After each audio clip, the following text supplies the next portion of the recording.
componentes de albañilería, y el día de ayer también abordamos el tema de prevención de riesgos laborales para la albañilería. Hoy día viernes 3 de septiembre vamos a abordar los conceptos de patologías en el concreto, en estructuras de albañilería, así como también el comportamiento sísmico de las edificaciones.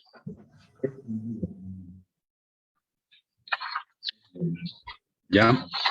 Queridos participantes, también hacerles recordar que este curso, que el día de hoy acaba del curso de albañilería, ya como me antecedió Ana, se va a elaborar un examen de 10 preguntas, va a ser de respuestas múltiples, que se va a dar el día miércoles 8 de septiembre a las 6 de la tarde. Solamente van a rendir aquellos participantes que hayan tenido una participación de 4 asistencias como mínimo de 5, ¿no? De los 5 días que estamos haciendo la capacitación. ¿Ya? Solo así ellos van a tener acceso a la certificación que se va a emitir. Y sin más preámbulo, vamos a abordar, como les decía, los temas de patologías en el concreto, en estructuras de albañilería. Partamos primero por el origen etimológico de la palabra patología, que proviene de los términos patos y logos, ya que significa enfermedad y conocimiento, respectivamente, es decir, el estudio de las enfermedades.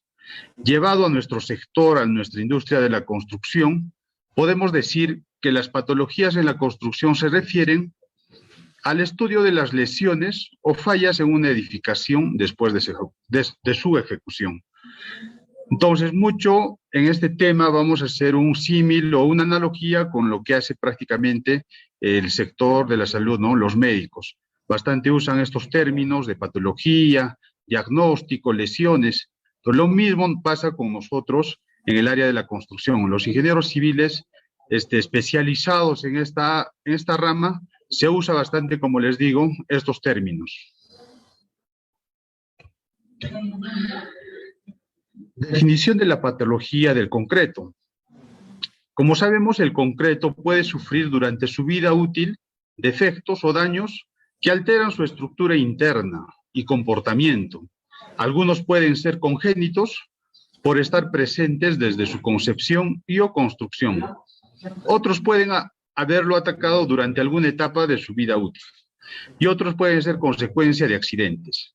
Entonces, como les digo, haciendo una analogía, entonces nosotros, desde esta especialidad, que es la evaluación, el diagnóstico, vamos a evaluar, ¿no?, la edificación, los elementos estructurales, cuáles son sus falencias, las lesiones que tienen, las patologías. Como acá dice el texto, algunos pueden ser congénitos, es decir, que desde cómo se produce un elemento estructural, cómo se elabora, ya pueden estar presentes, ¿no?, desde su concepción.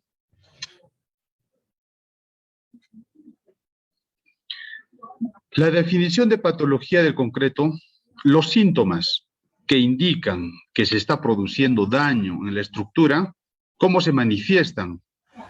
Estos síntomas pueden ser manchas, pueden ser cambios de color, pueden ser hinchamientos, fisuras, pérdidas de masa. Entonces, las pérdidas de masa, por ejemplo, cuando el elemento estructural es atacado por sales, por sulfatos, lo que produce es que se pierda, ¿no?, parte de la superficie del elemento estructural, por ende se va a perder masa, volumen. Cuando hay fisuras, por ejemplo, cuando hay asentamientos diferenciales, se va a manifestar mediante las fisuras, las grietas, ¿ya? Y las manchas, por ejemplo, cuando hay eflorescencias, cuando hay retención de sales, por ejemplo, en los muros de albañilería, se manifiesta, ¿no?, el elemento estructural mediante estos síntomas.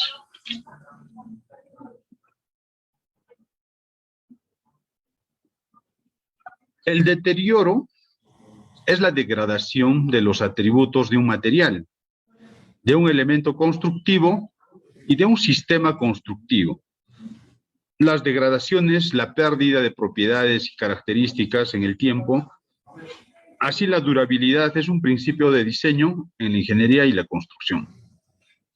Entonces, acá podemos comentar, ¿no?, que cuando uno hace el diseño, la ingeniería de un proyecto, prácticamente como principio tenemos la durabilidad. Esto quiere decir que uno tiene que diseñar para que esta estructura, elemento estructural, cumpla por lo menos con su tiempo de vida útil para el cual fue diseñado. O sea, no es aceptable que, por ejemplo, un proyecto, ya sea de saneamiento, ya sea una edificación, si su tiempo de vida es de 20 años, no es dable que estos proyectos, estas construcciones solo duren por lo menos 5 o 10 años. Eso no es un principio. Entonces, el principio de diseño, prácticamente que estas edificaciones cumplan su tiempo de vida útil, ¿no? Sean durables en el tiempo. Y esto solamente se logra mediante un adecuado, por ejemplo, plan de mantenimiento a la edificación, al elemento estructural. ¿Ya? Y así evitamos el deterioro, la degradación de los materiales, ¿ya?, del sistema constructivo.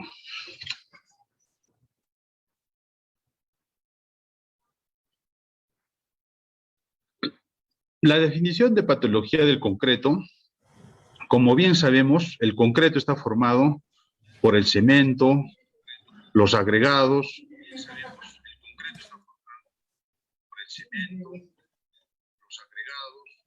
Por favor, si pueden apagar el audio.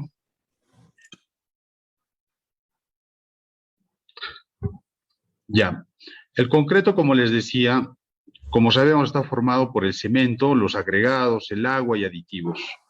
Estos componentes, dependiendo de su propia composición y en combinación con agentes externos, pueden interactuar de manera que se produzcan fisuraciones en el concreto, que pueden causar la corrosión, por ejemplo, de armaduras, por la penetración de agentes que deterioren las armaduras, ¿no? Numerosos agentes externos también pueden producir patologías en el concreto. Entonces, bien común es, compañeros, participantes, que cuando un concreto es sometido o es atacado por sales, sulfatos, prácticamente el elemento estructural lo que más sufre son las armaduras, ¿no? Por efecto de la corrosión, ¿verdad? Entonces, eso tenemos que evitar. Ya hay formas, hay procedimientos para evitar ese tipo de ataques. La erosión del concreto es uno de los deterioros más frecuentes. Se manifiesta por la pérdida de una capa superficial de configuración, espesor y extensiones variables. Acá podemos ver acá en la imagen los pilares, por ejemplo, de un muelle, a los cuales está sometido constantemente, ¿no?, al ataque de sulfatos del concreto. Entonces, estos ataques de sulfatos lo que hacen es la pérdida de masa, pérdida de volumen del elemento estructural, por lo cual se expone prácticamente los esfuerzos de acero, ¿no? Podemos apreciar claramente cómo las varillas de refuerzo están completamente oxidados, ¿no? Acá las columnas, la sección ya no guarda relación, ¿no? Cómo se ha concebido, cómo se ha construido desde un inicio.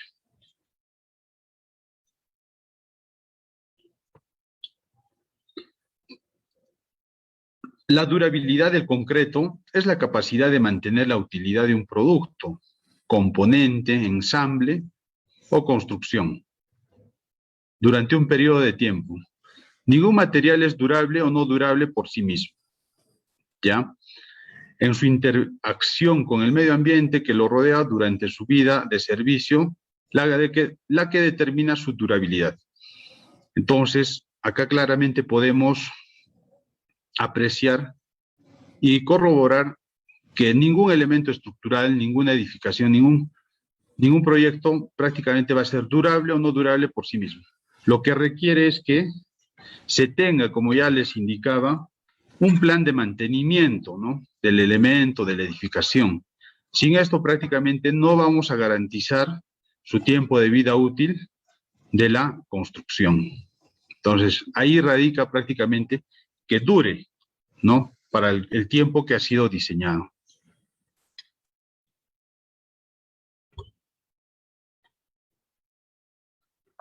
La diversidad de patologías que se manifiestan en las edificaciones es infinita.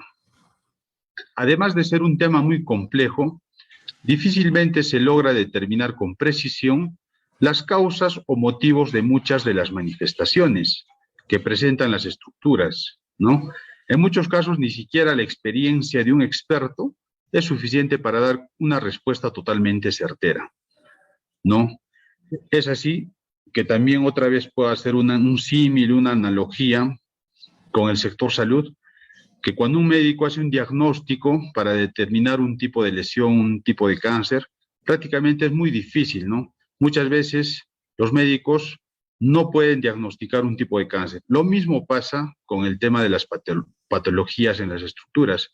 Ni los expertos ni los especialistas muchas veces no pueden identificar con certeza el tipo, ¿no?, de lesión o las causas que producen este tipo de lesiones. Entonces, por ejemplo, las causas de aparición de una grieta en una edificación pueden ser múltiples. Algunas veces es posible identificarlas fácilmente, otras no.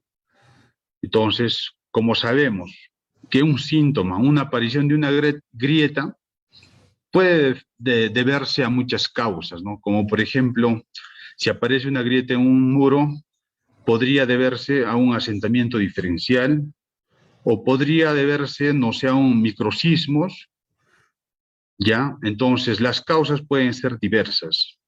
Entonces, y como acá dice el texto, pueden ser múltiples, ¿no?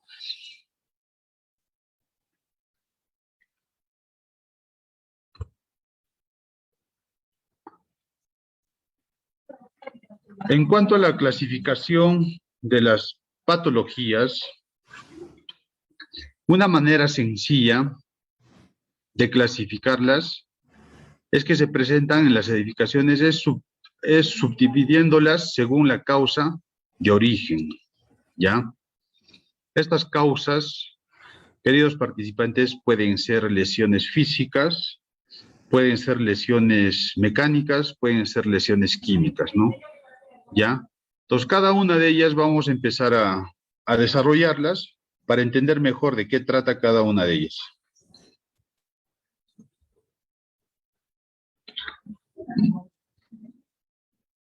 La tipología y sus causas. A ver, el conjunto de lesiones constructivas que pueden aparecer en un edificio es bastante numeroso. Sobre todo si tenemos en cuenta la gran diversidad de materiales y unidades constructivas que se utilizan. Ya podemos distinguir tres grandes familias en función del carácter del proceso patológico. Como ya indicaba anteriormente en la anterior diapositiva, pueden ser físicas, mecánicas y químicas, ¿ya? Ello supondrá un dato de partida importante y una base para el diagnóstico del proceso.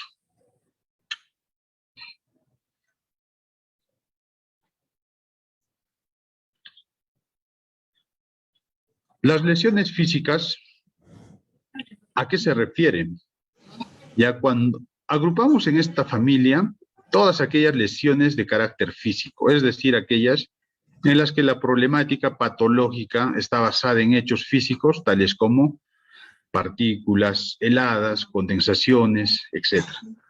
Entonces, debido a las causas físicas, como podemos ver acá en la imagen, prácticamente esta construcción, este elemento, está sometido, ¿no?, a este tipo de lesiones físicas, como podemos ver, la nieve, las heladas, las partículas, ¿no? ¿Qué lesiones van a producir? Por ejemplo, va a producir, ¿no?, corrosión porque está expuesto a la humedad.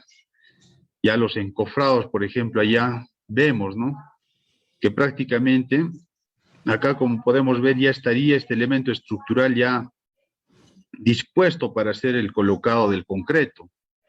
Sin embargo, esto va a ser no posible debido, ¿no?, que a que estas condiciones climáticas adversas que podemos apreciar no serían las condiciones favorables para producir concreto bajo estas condiciones críticas, ¿no? Como sabemos, un concreto no podemos producir bajo estas temperaturas, ¿no?, bajo cero. El concreto debe estar comprendido, por lo menos según norma, de 10 a 15 grados, ¿no? No por debajo. Entonces, estas condiciones físicas adversas prácticamente produce, ¿no?, este tipo de lesiones físicas.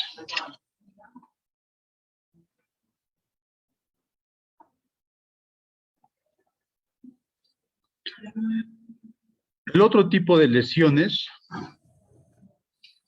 en definitiva, podemos mencionar los siguientes tipos de lesiones bien entendidas, que cada uno de ellos contiene múltiples variantes, en función de las condiciones particulares de cada caso. Perdón.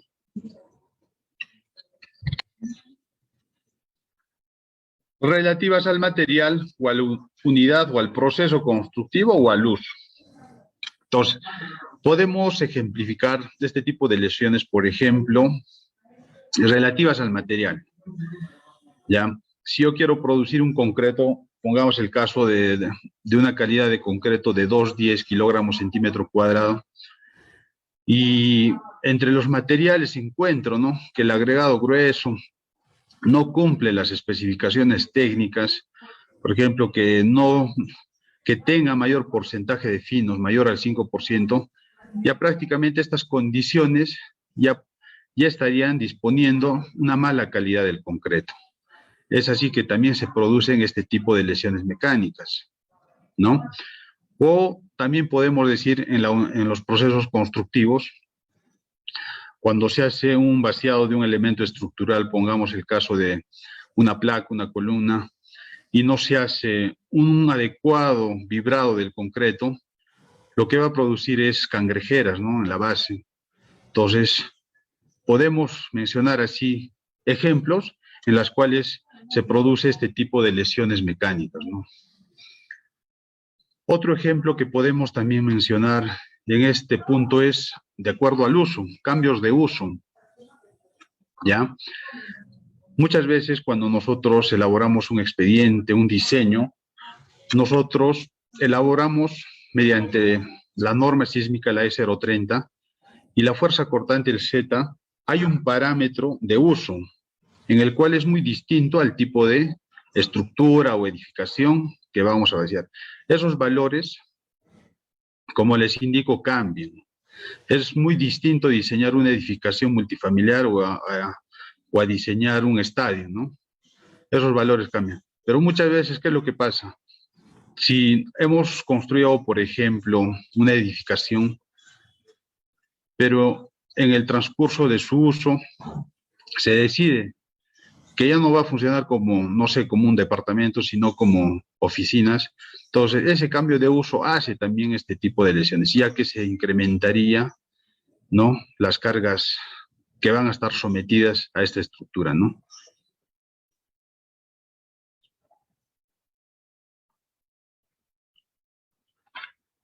Lesiones químicas, el último punto de este tipo de lesiones. Ya abordamos el tema de lesiones mecánicas, las lesiones físicas y las lesiones, ahora las lesiones químicas. Donde el origen suele estar en la presencia de sales ácidos o álcalis, que reaccionan químicamente para acabar produciendo algún tipo de descomposición del material lesionado, que provoca a la larga su pérdida de integridad,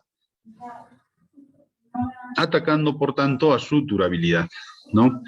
Este tipo de lesiones son bastante recurrentes, ya, como podemos ver en la imagen, en los estribos de un puente, de muelles, en los cuales, como ya indicaba en diapositivas anteriores, el ataque de sulfatos es bastante común, ¿no?, que sufre el concreto, ¿ya? La corrosión del refuerzo de acero, la pérdida de volumen, de masa del elemento estructural, ¿no? Entonces, por ende, va a atacar o afectar el tiempo de duración, ¿no?, del elemento.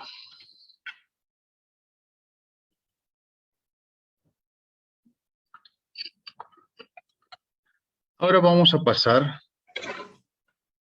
a describir los tipos de patología, ¿no? Algunos tipos más frecuentes que comúnmente podemos encontrar, ¿ya? El primer tipo es el tipo de la erosión, ¿ya? Entendemos aquellos tipos de erosiones en los que las reacciones químicas entre distintos elementos constructivos de los materiales o entre ellos y los compuestos contenidos en la atmósfera, sean naturales o artificiales, que vendrían a ser la contaminación, constituyen una base principal en el proceso patológico. ¿Ya? Podemos ver acá en la imagen un muro de albañilería con unidades de ladrillo, en los cuales prácticamente el tipo de erosión, este muro que ha perdido prácticamente la capa superficial que viene a ser el tarrajeo, ¿ya? Entonces las unidades de albañilería han perdido masa, han perdido volumen, ¿no? Este tipo de patologías son muy recurrentes, como les indico, por ejemplo, en los cercos perimétricos, ¿no? En el cual poco o nada se hace su mantenimiento, ¿ya? Para evitar este tipo de patologías, lo que se recomienda es que deberíamos, ¿no?, elaborar un impermeabilizante en el tarrajeo, hacer un mantenimiento periódico de la pintura, ¿ya? Usar aditivos impermeabilizantes, ¿no?, que nos permitan prácticamente alargar su tiempo de vida útil.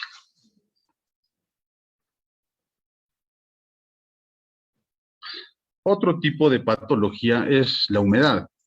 Los materiales de construcción absorben agua, ¿no?, como podemos ver ahí en la imagen, proveniente de la lluvia, ¿ya?, de filtraciones, de instalaciones sanitarias, de condensación de humedad del ambiente y de la humedad del terreno, ya que ascienden por zonas sin impermeabilizar o con impermeabilización deficiente. Produce alteración de sus características que pueden llegar a su destrucción. Ya, muy recurrente es ver este tipo de patologías en las viviendas, en los departamentos, sobre todo en los del primer piso, en los cuales, ¿no?, están expuestos a la humedad, al nivel freático elevado. Entonces, una de las recomendaciones para mitigar, minimizar este tipo de patologías sería, ¿no?, hacer un diagnóstico, una evaluación, cuál es realmente la causa. Si la causa es por filtración, la humedad, por capilaridad, lo que recomendaría es primero realizar, ¿no?, un tipo de drenaje efectivo, ya, o un canal de contorno de la edificación.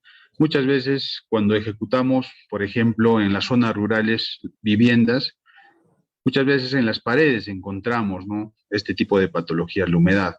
Es más, ni siquiera nos permite prácticamente hacer el acabado, el pintado, ya que la pintura, ¿no?, como sabemos, no pega, no se adhiere, ¿no?, a las paredes.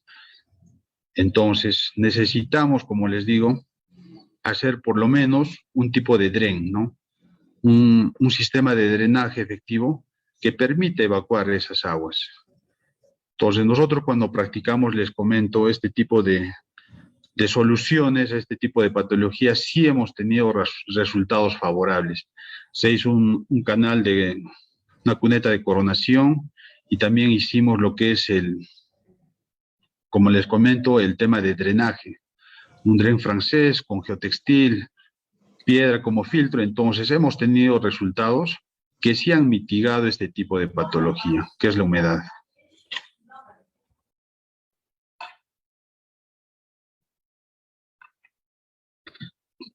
Grietas, el tercero, son muchas de las causas que originan esta terrible enfermedad en el hormigón. Las de origen químico principalmente, atribuidas a cambios derivados por la hidratación del cemento o por la oxidación del acero de refuerzo. Ya, muchas veces les comento, cuando hicimos algún reforzamiento de una edificación, presenciamos, ¿no?, este tipo de señales, este tipo de síntomas en edificaciones. ¿Ya? Entonces, es importantísimo identificar cuáles son esas causas. Y muchas de las causas que nosotros pudimos identificar en edificaciones que tenían este tipo de patologías fueron que estas edificaciones habían sido cimentadas sobre prácticamente suelo de relleno, suelos arcillosos, Suelos no competentes, ¿no?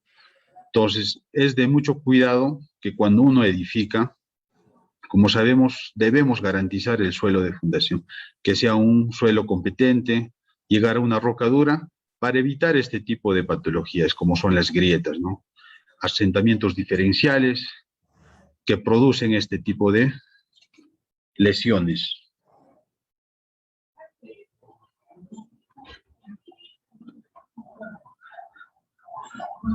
Estos cambios son expansiones en las grietas y contracciones cuando los elementos del hormigón están restringidos, la expansión origina esfuerzos de compresión y de contracción, ¿ya? El hormigón es particularmente débil ante este último, produciendo el agrietamiento cuando se sobrepasa sus valores de resistencia, ¿no? Ya les comenté, debido, ¿no?, a que se produce este tipo de lesiones. Sobre todo, como les comento, se deben, por lo general, debido a que estos muros han sufrido, o la cimentación de donde se ha edificado ha sufrido asentamientos diferenciales. Fisura. Entonces, ¿cuál sería la diferencia entre una grieta y una fisura? Muchos tendemos a confundir estos conceptos, ¿no? Pensamos erróneamente que estos dos conceptos son iguales o similares, pero sin embargo no es así. Todas aquellas fisuras son todas aquellas aberturas incontroladas que afectan solamente a la superficie del elemento, ¿ya? O a su acabado superficial. Entonces es ahí la diferencia de estos dos conceptos. Como podemos ver ahí en la imagen, esta fisura es solamente superficial, ¿no?, del elemento, o solamente en el tema del tarrajeo, ¿ya? Entonces, ¿cómo se trata este tipo de patologías? O sea, su solución puede ser bastante simple y práctica, ¿no? Prácticamente lo que se hace cuando se encuentra este tipo de fisuras superficiales es picar esa fisura y sobre eso impermeabilizar o inyectar un aditivo que pueda sellar, ¿no?, esas fisuras. Sobre eso ya se puede ya hacer un resane o un sellado, una base, y poder proceder con la pintura, ¿no?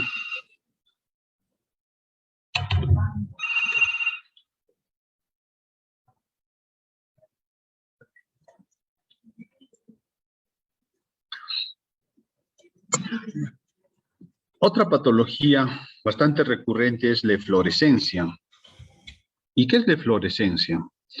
Es la causa directa, ya, que viene a ser la migración de una solución salina a través del sistema capilar del conjunto ladrillo-mortero.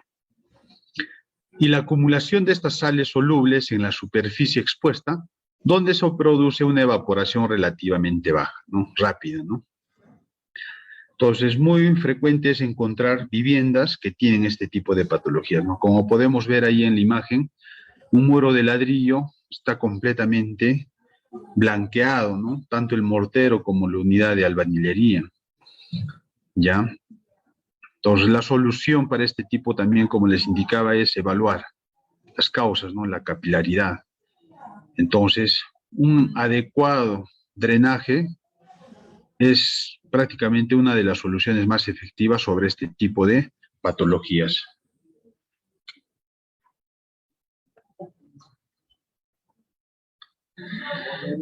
En las zonas de máxima evaporación precipitan las sales cuando la solución sobrepasa su concentración de saturación, dando origen a las manchas, ¿no? En ambientes como colegios podemos ver este tipo de patologías, manchas blanquecinas, ¿no?, que prácticamente cuando uno hace la pintura ya no es durable, ¿no? ¿Ya? Definimos, por lo tanto, las eflorescencias como manchas producidas por la cristalización de sales solubles en la superficie. La suciedad son las moléculas que se acumulan en las paredes de la infraestructura, ¿ya? Acá podemos ver, debido a la exposición, ¿no?, que los muros que los muros prácticamente están expuestos por la contaminación, ya la exposición al CO2, el monóxido de carbono, las paredes prácticamente se ensucian. Y esto es frecuente como por ejemplo en los cercos perimétricos, en los cuales podemos ver están llenos de polvo, llenos de manchas negras, ¿ya? Entonces, por eso digo que el mantenimiento periódico a este tipo de lesiones es importante, ¿no?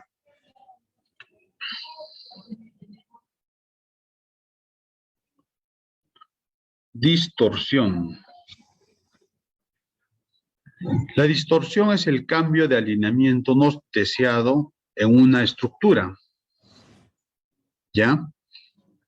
Podemos ver ahí en la imagen que este tipo de situaciones se da cuando en el proceso constructivo se erra bastante en lo que es el trazo, en el replanteo, y en el cual se produce este tipo de fallas, de lesiones, ¿no? En el elemento. Ya la distorsión, como indico, es el cambio del alineamiento, ¿no? No deseado.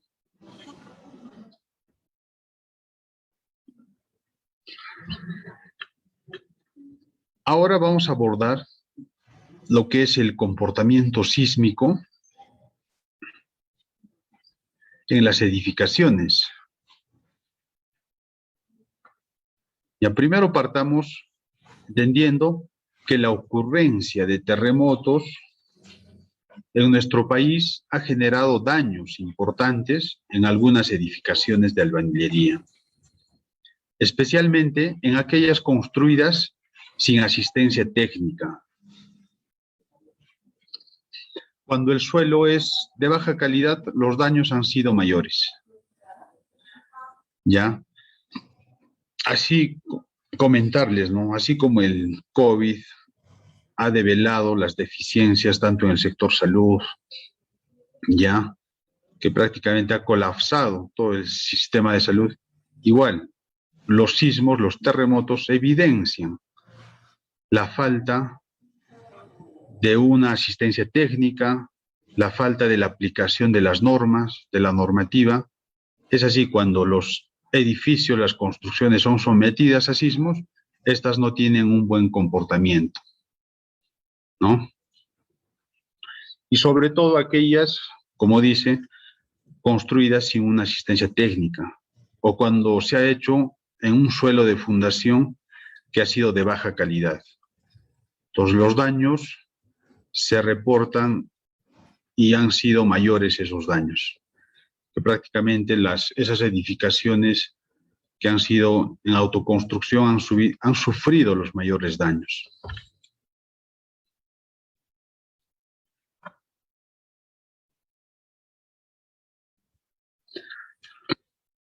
El comportamiento estructural observado en sismos pasados ha servido para calibrar la norma de diseño sísmico, que es la E030, y la E070, que es la norma de albañilería.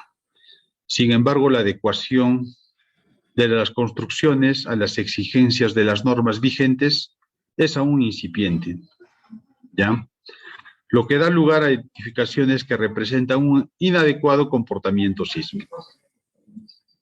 Entonces, como ya indicaba la reflexión es que la no aplicación de estas normas, ya en los sismos que ya prácticamente hemos sido afectados, como por ejemplo en el sismo de Pisco del 2007, el mayor porcentaje de viviendas han colapsado, ¿no? Ya. Esto como consecuencia de una mala praxis y de la no aplicación de la normativa, ¿no? Muy pocas veces se diseña respetando la normativa, ya los reglamentos, los estándares. Se hace una autoconstrucción, ya.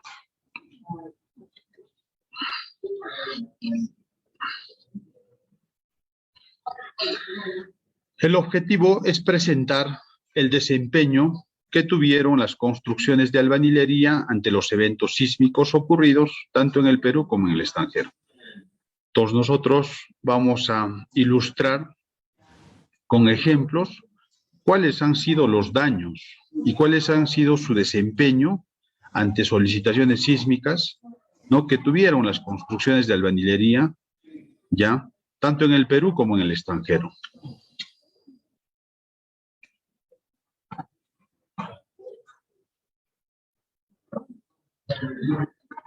Ahora vamos a abordar lo que es el comportamiento sísmico real de muros portantes en albañilería no reforzada. Las viviendas de adobe y las de albañilería sin refuerzos son las que han exhibido los mayores daños, ya, en todos los eventos sísmicos pasados, por ser las más vulnerables, ¿ya? Entonces, como sabemos, las que han sufrido mayor daño son así esas construcciones de adobe y las de albañilería sin refuerzos, ¿ya? Como vamos a ver más adelante, cuáles han sido esos daños típicos a los cuales han sido sometidas y por qué, ¿no? Cuáles han sido las causas por las cuales han colapsado este tipo de construcciones. En términos generales, se han detectado formas de falla indeseables cuando no existe un adecuado confinamiento mediante elementos de concreto armado, o bien cuando el confinamiento está presente en una cantidad insuficiente.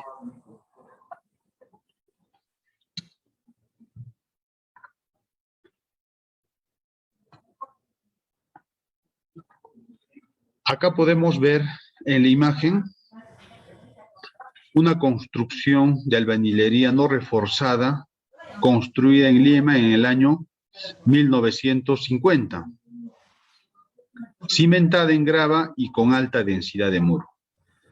Ya esta edificación desde el año 1950 podemos apreciar su buen comportamiento sísmico, ¿no? Y esto como consecuencia, como menciono, debido a que presenta una alta densidad de muros en ambas direcciones, tanto en el eje X como en el eje Y. Y eso se añadido a que ha sido cimentada en un suelo competente, como ha sido en un suelo gravoso. Entonces, eso es el resultado de un buen comportamiento sísmico. Entonces, este tipo de edificaciones soportan fuertes sismos sin daños. En el sismo en Chimbote, que ha sido el año 1970, podemos apreciar en la imagen claramente que la edificación ha colapsado, ¿no?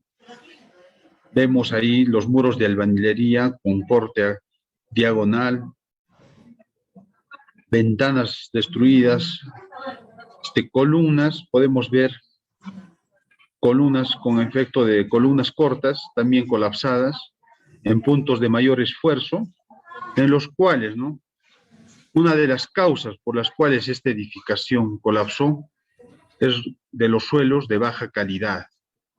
Suelos de baja calidad, un suelo arenoso, sobre suelo arenoso ha sido cimentada, entonces es allí donde colapsan las edificaciones.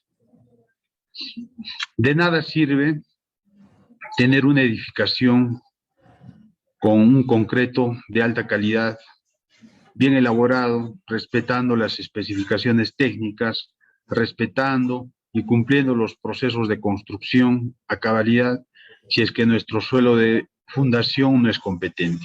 De nada sirve, queridos participantes, tener este tipo de concepción o cómo se debe hacer un proyecto. Entonces, el primer paso que se debe hacer es verificar sobre qué suelo se estaría haciendo la fundación de un proyecto. ¿Ya? Entonces, les comento algo del proyecto que venimos ejecutando. Por ejemplo, el reservorio de 40 metros cúbicos en el cual se va a construir. El expediente técnico contemplado una ubicación de emplazamiento de este reservorio en el cual no correspondía hacer esa fundación, ¿no? Por el cual ha tenido que ser reubicado, replanteado, hasta conseguir y garantizar que ese suelo de fundación sea competente. Es así que se hizo el estudio de mecánica de suelos, en el cual ya nos garantiza este tipo de trabajo y la garantía, ¿no?, como profesionales, que debemos garantizar, como indicaba en las diapositivas iniciales, su duración, que cumpla su tiempo de vida útil, ¿no?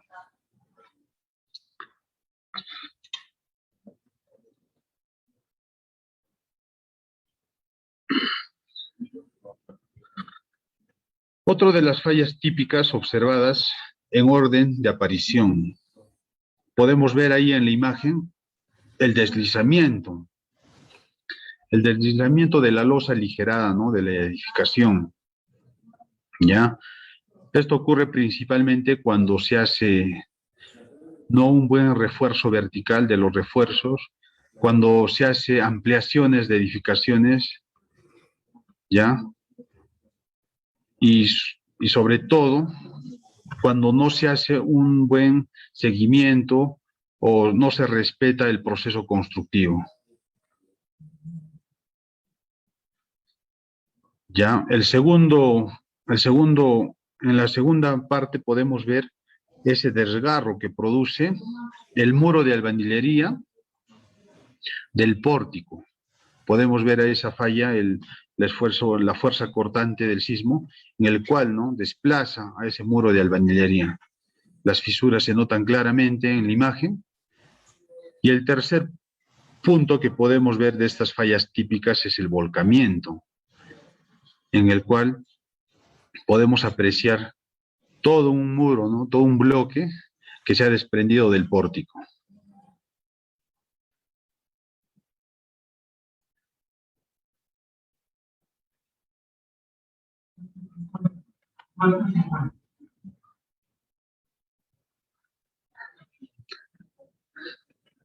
Acá los techos metálicos y de madera funcionan como diafragmas flexibles y no arriostran a los muros ante solicitaciones sísmicas perpendiculares al plano de los muros. ¿Ya? Entonces podemos acá un poco evidenciar cómo estos diafragmas flexibles no arriostran a una edificación de concreto, no funcionan como diafragmas rígidos, como lo que ocurre en una construcción de concreto armado, en el cual la losa aligerada prácticamente sí se comporta como un diafragma rígido, mas no así como son los techos metálicos, los techos de madera, los cuales a solicitaciones sísmicas estos van a desprenderse fácilmente del elemento estructural. Entonces, así que el techo metálico no es arriostre horizontal, solamente funciona de cobertura, ¿no? Y son bastante vulnerables a las solicitaciones sísmicas. Acá podemos ver en la imagen, en el sismo de Chile de 1985, la falla por acciones sísmicas ortogonales al plano de la albañilería. Todo el último piso de esta edificación ha colapsado. Podemos ver en la imagen claramente que el diafragma flexible, el techo metálico se ha desprendido, ¿no?, de las vigas dinteles, de las columnas. Entonces es así que este tipo de diafragmas no arriostran a la edificación.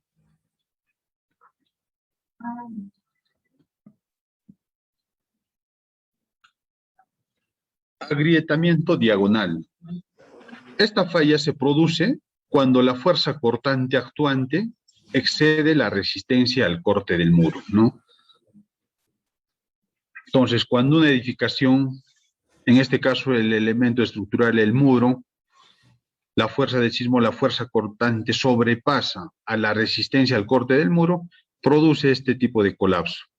Podemos ver acá en la imagen, en el sismo de Chile 2010, esa falla por corte del muro de albañilería, ¿no?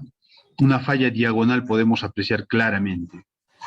Y lo mismo ocurre en el año 1985 también en el mismo país, en Chile, en el cual esa fuerza cortante excede, ¿no?, a la resistencia al corte del muro. Fallas diagonales como podemos ver en el primer nivel, ya una falla diagonal, ¿no?, debido a la fuerza cortante del sismo.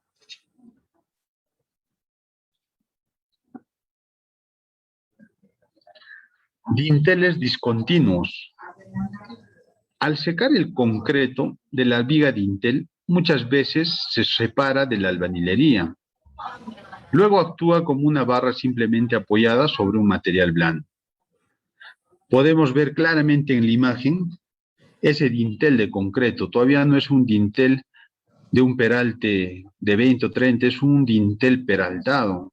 Acá podrías fácilmente tener un peralte de 50, ¿no? Ante un movimiento sísmico, ante las fuerzas de sismo, que actúan, como sabemos, en las tres direcciones, en la dirección del componente Z, podemos apreciar, ¿no?, que la flecha verde, como indica acá, prácticamente este dintel de concreto, lo que va a hacer es triturar al muro de albañilería, ¿no?, haciendo colapsar la edificación, ¿ya? Entonces, el dintel de concreto armado, la mampostería de concreto. Aparecen fisuras, grietas y todo lo demás. Ya, queridos participantes, vamos a entrar a receso en un momento. A las 4:50 vamos a hacer un pequeño corte para luego volver. Vamos a hacer un corte, por favor, y volvemos con la exposición.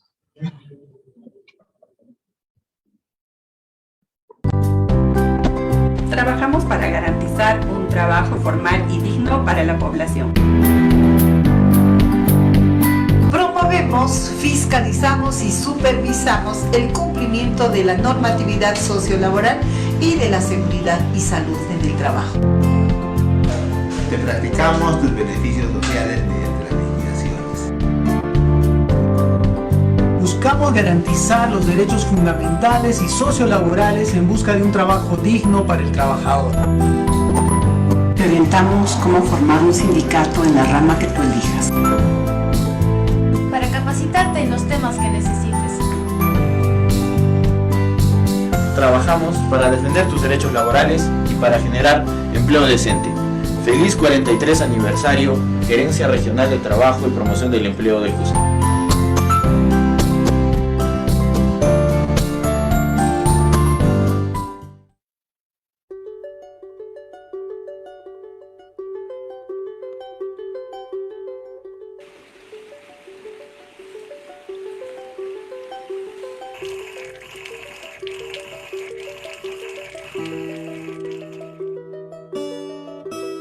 A 200 años de nuestra independencia, en el año de nuestro bicentenario, construyamos juntos la región que queremos ser. Por esta razón, en el Programa Presupuestal Institucional 083, Programa Nacional de Saneamiento Rural de la Gerencia Regional de Vivienda, Construcción y Saneamiento del Gobierno Regional del Cusco, reafirmamos nuestro compromiso en trabajar por la calidad y sostenibilidad del saneamiento rural en las 13 provincias del Cusco, y así garantizar más agua de calidad para la salud de las familias de toda la región. Es así que, con nuestra presencia en toda la región, realizamos capacitaciones en gestión de los servicios de saneamiento al personal de las áreas técnicas municipales, ATM, tanto de los gobiernos locales, provinciales y distritales en todo el Cusco. Además, realizamos el seguimiento y evaluación de las prestaciones del servicio y monitoreo de los sistemas de agua en nuestra región.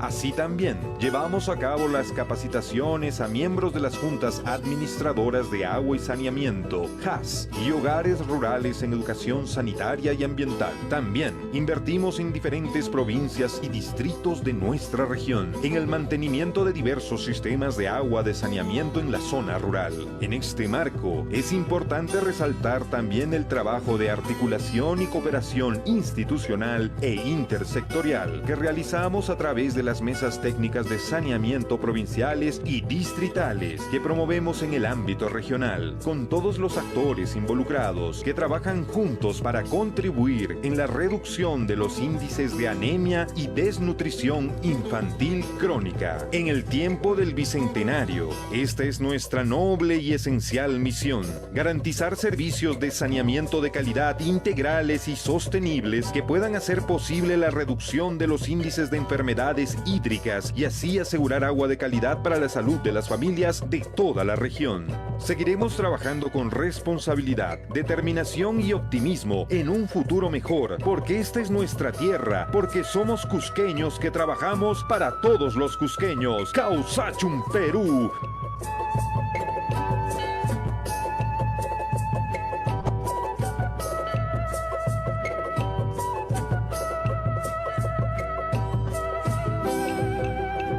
Gobierno Regional del Cusco. Trabajemos con integridad.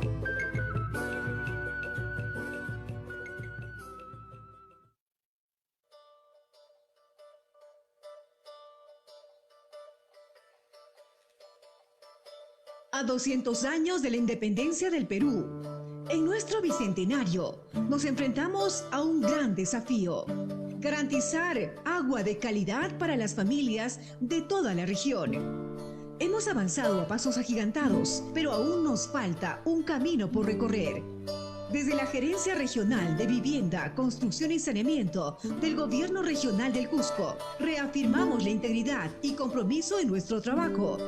En este memorable tiempo histórico, reafirmamos todos nuestros esfuerzos para hacer posible esta noble misión. Más agua de calidad y más salud para nuestros hermanos cusqueños y peruanos. Perú, te celebramos con nuestro trabajo. Agua y alcantarillado en Pampamarca, Canas, obra que beneficiará a más de 1.270 personas con una inversión de más de 6.903.872 soles.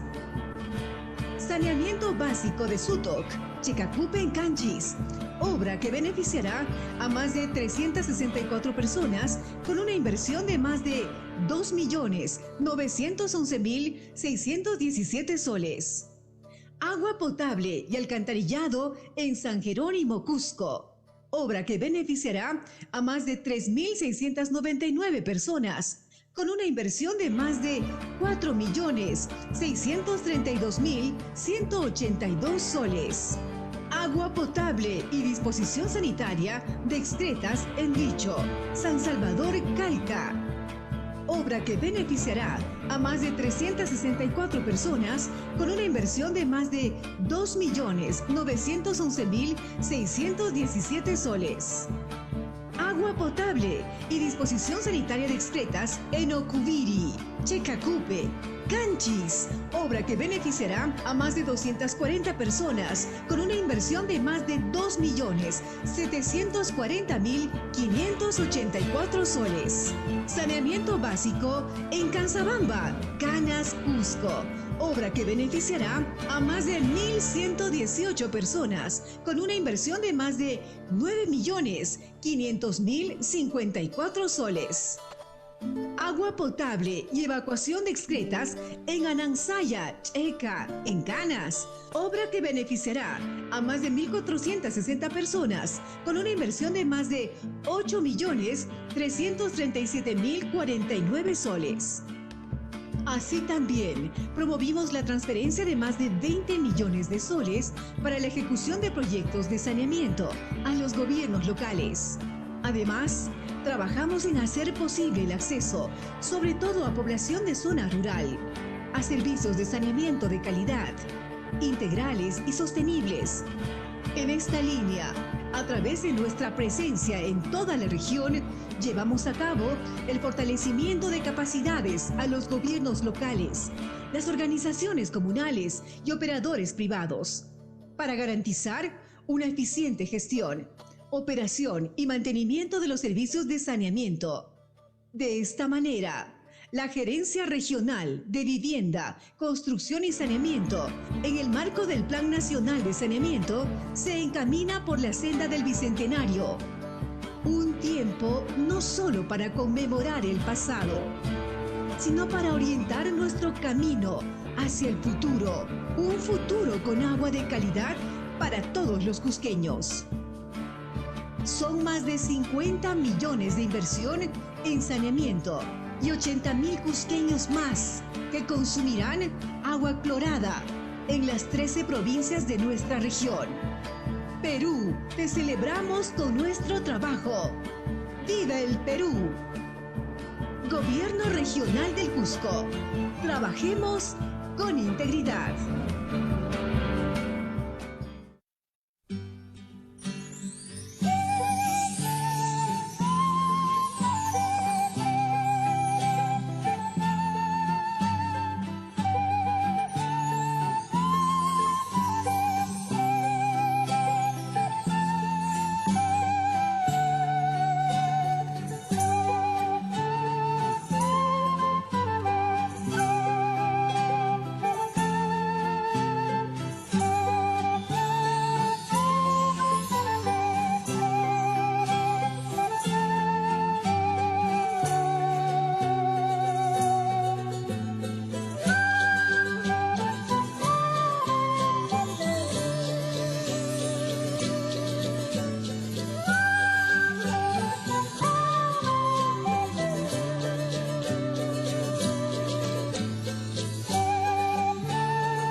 A 200 años de la independencia del Perú, en nuestro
Ya, queridos participantes, ya estamos entrando a la parte final de nuestra capacitación del curso de albañilería.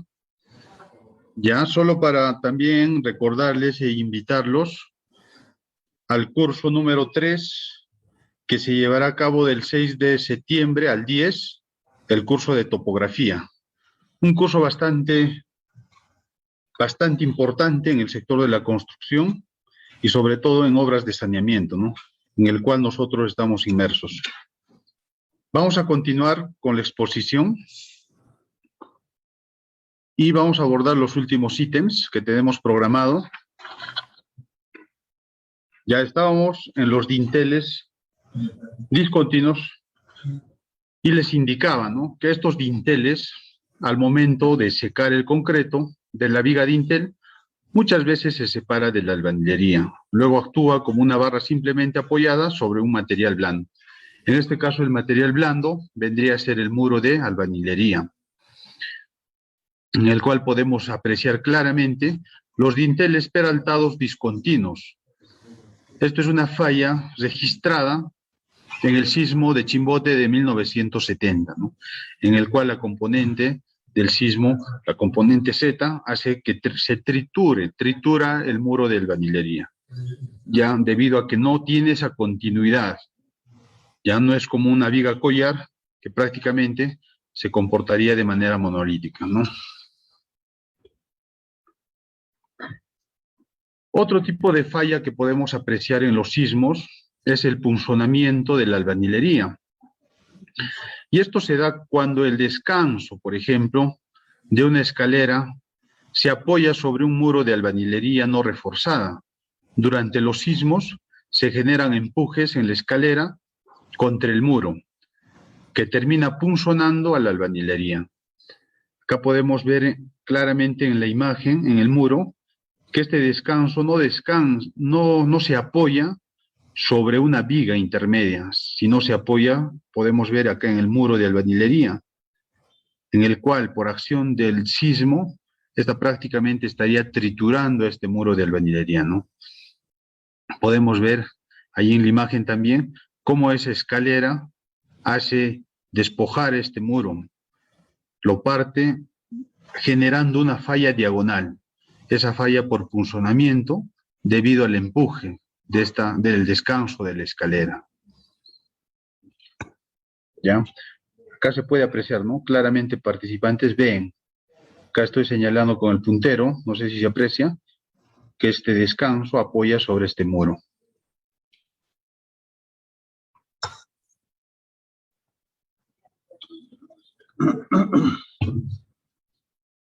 Acá vamos a ver también el choque entre edificios vecinos. ¿Cuándo se produce este choque de edificios entre vecinos? Esto se produce principalmente cuando no existe una junta sísmica entre edificaciones. Acá podemos ver en la imagen claramente, ¿no? Una edificación de 2 niveles que se pega prácticamente a una edificación vecina colindante de 4 o 5 niveles, ¿no? Acá en el sismo de México de 1985, el choque entre edificios vecinos de distintas características. Ahí podemos ver vibratorias sin junta sísmica. Entonces es imprescindible que nosotros, al hacer una construcción, una edificación, consideremos este tipo de aislamiento, este tipo de juntas, ¿ya? ¿Y a qué me refiero cuando se dice que estos edificios chocan cuando tienen características vibratorias distintas? ¿No? Sabemos que una edificación actúa prácticamente como un péndulo invertido, en el cual esta edificación de menor altura, que podemos ver en la imagen de 2 niveles, su periodo de vibración prácticamente es bastante corto, no teniendo aceleraciones más rápidas de vibración, lo que ocasiona un daño a la edificación vecina. Ya en la imagen podemos ver cómo la edificación de menor altura hace el daño, ¿no? Unas fuerzas prácticamente laterales de corte a los muros de albañilería. Ya, acá también podemos apreciar que en la imagen, en la edificación más alta, el último nivel prácticamente se ha desplomado, ¿no? Ha sufrido un volteo. ¿Ya? Entonces, queridos participantes, acá mencionarles y hacer prácticamente un recuento ya al final de este curso, que el objetivo de este curso ha sido involucrarnos desde el primer día en conceptos básicos, ya del tema exclusivamente de albañilería, en el cual identificamos algunos conceptos clave, algunos conceptos básicos, que es importante que nosotros que estamos inmersos en el sector construcción entendamos. Primero partamos en entender el concepto para luego llevarlo a la práctica. combinando estos dos elementos de la práctica y la teoría, vamos a ser más eficientes en nuestro trabajo. El siguiente día abordamos prácticamente procesos constructivos en el cual se detalló claramente cuál es el proceso constructivo de un muro de albañilería, partiendo desde el trazo y replanteo, las obras de concreto simple, las obras de concreto armado, ya los cimientos corridos, sobrecimientos, el vaciado de columnetas, viguetas, las vigas collar, todo eso. En el tercer día, queridos participantes, abordamos los conceptos de cómo es el proceso de elaboración de las unidades de albañilería, cuáles son sus componentes, el mortero, las unidades de albañilería, ya, el proceso de elaboración de estas. En el cuarto día, el día de ayer, queridos participantes, abordamos prácticamente temas de seguridad en obra, temas de seguridad, prevención de riesgos, controles en los trabajos y partidas de los muros de albañilería. Nuestro prevencionista, el ingeniero Junior, hizo bastante énfasis, estuvimos atentos a su exposición, en el cual claramente indicó, ¿no?, que el tema de seguridad es tarea de todos. No olvidemos que la seguridad no es un don, queridos participantes. La seguridad yo considero que es un hábito.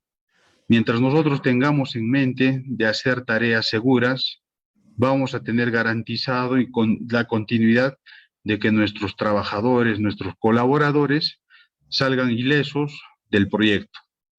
Uno de los objetivos claves de la seguridad es que todos regresen sanos y salvos como han ingresado al trabajo.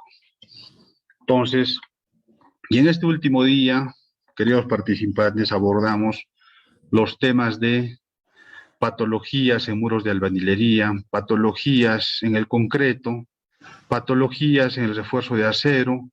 También hicimos unas recomendaciones cómo podemos mitigar, cómo podemos minimizar este tipo de lesiones en los elementos, en las edificaciones. Y por último, abordamos algunos conceptos del comportamiento sísmico. ¿Cuáles son los tipos de falla? Algunos comentarios hicimos, reflexiones, y lo que más puedo rescatar al respecto es que debemos cambiar la forma como el sector construcción se viene manejando. Ya no podemos permitir prácticamente construcciones que no sean llevadas de manera técnica, autoconstrucciones que ante solicitaciones sísmicas estas indefectiblemente colapsan, fallan, como se ha evidenciado, se ha revelado en los sismos que hemos podido ejemplificar, ¿no? Los sismos de Pisco 2007, en Chimbote, en Huaraz. Entonces, ahí, queridos participantes, va la reflexión de poder hacer un cambio y que nuestras normas sirvan como un instrumento para poder hacer mejor las cosas. Y no todo lo contrario, que no solamente esté escrito en el papel como norma y no se aplique. Es lo más lamentable que puede pasar, ¿no?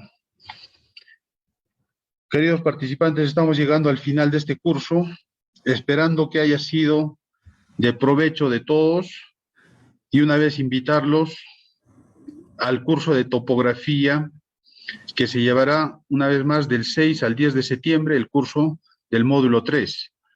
Y también recordarles que el día de hoy se va a colgar en la página del Facebook de la Gerencia Regional de Vivienda, Construcción y Saneamiento, los PPTs de este curso de albañilería. Desde el día lunes hasta el día de hoy mismo se van a colgar toda la información que se ha estado manejando, todas las diapositivas, y también hacer una recomendación, que este tema de albañilería es un tema de investigación constante. Si nosotros queremos profundizar al respecto, podríamos, ¿no? Podría yo recomendar prácticamente que podamos un poco investigar, un poco indagar en el internet, sobre todo la página del ingeniero Ángel San Bartolomé, que es un especialista en este tema de albañilería, en el cual hay abundante información, en el cual podemos profundizar más. Y también recalcar que el lunes 6 se va a tomar, no, el miércoles 8, perdón, el 8 de septiembre se va a tomar un examen de 10 preguntas solamente a aquellas personas que hayan tenido una asistencia como mínimo de 4 días, como mínimo. 4 de 5 es el requisito para rendir este examen. Y que puedan tener acceso a los certificados, ¿no?, que se van a emitir del 13 al 14 de este mes. Por favor, ahorita tenemos todavía algún tiempo, de unos 5 o 10 minutos, para poder de repente dialogar, un poco debatir al respecto, si es que hay dudas, algunas preguntas aclaratorias que me puedan permitir también un poco aclarar, si algo no se ha entendido, por favor, o de repente alguna duda sobre los certificados que se debe emitir. Muchas gracias y una vez más agradecer a la Gerencia de Vivienda, Construcción y Saneamiento por la oportunidad, ¿no?, de haberme permitido de ser partícipe, expositor de este curso de albañilería que se ha dictado durante toda esta semana. Muchas gracias y hasta otra oportunidad, si es que no hay más preguntas. Muchísimas gracias, ingeniero, por esta exposición y por habernos acompañado también en las clases de esta semana, tanto al inicio como en el cierre de las capacitaciones. Bien, vamos a esperar un momento a ver si alguno de los participantes tiene alguna duda. Y mientras tanto, vamos recordándoles también, ¿no?, a aquellos que de repente por cuestiones de conexión no han escuchado, cómo van a poder hacer ellos para poder recoger sus certificados o dar exámenes, qué se va a considerar para las listas de aptos, si nos pudiera aclarar esas cosas otra vez, ¿no?, para que nuestros participantes que de repente no han escuchado puedan volver a estar seguros de la información. Ya, muchísimas gracias. Otra vez voy a recalcar algunos puntos, por favor. Ya, para la entrega de certificados se tiene que rendir un examen que va a ser el día 8 de septiembre. Ya el 8 de septiembre a las 6 de la tarde se va a rendir este examen. Y cabe indicar que solamente van a poder rendir este examen aquellas personas que hayan participado de 4 días, de 5 de la semana, ya su asistencia, que hayan registrado su asistencia. Bien. Ya, ese sería como requisito para tener acceso al certificado, por favor, querida Ana. Claro que sí, bien. Y también nos preguntan por el Facebook, Yulei JQ nos dice por qué medios van a poderles facilitar las diapositivas que se han estado exponiendo estos días. Ya, correcto. La información, las diapositivas se van a colgar al Facebook de la gerencia, en el cual ya estamos coordinando. Hoy mismo se le va a alcanzar a nuestro coordinador toda la información para que él tenga bien colgar toda esta información. Mediante el Facebook del gobierno de la gerencia de vivienda se va a poder tener hábil para que ustedes puedan descargar toda esa información. Perfecto, muchísimas gracias, ingeniero, una vez más. Y bien, sin más preguntas en esta plataforma del Facebook, agradecemos a la Gerencia Regional de Vivienda, Construcción y Saneamiento, así como a la Gerencia Regional de Trabajo y Promoción del Empleo por este curso, ¿no? Y a invitarlos también al próximo curso del 6 al 10 de septiembre, que va a ser el curso de topografía. Están todos invitados. Por favor, recordarles que tienen que conectarse temprano para poder estar pendientes y atender a toda la capacitación. Muchísimas gracias y buenas tardes con todos.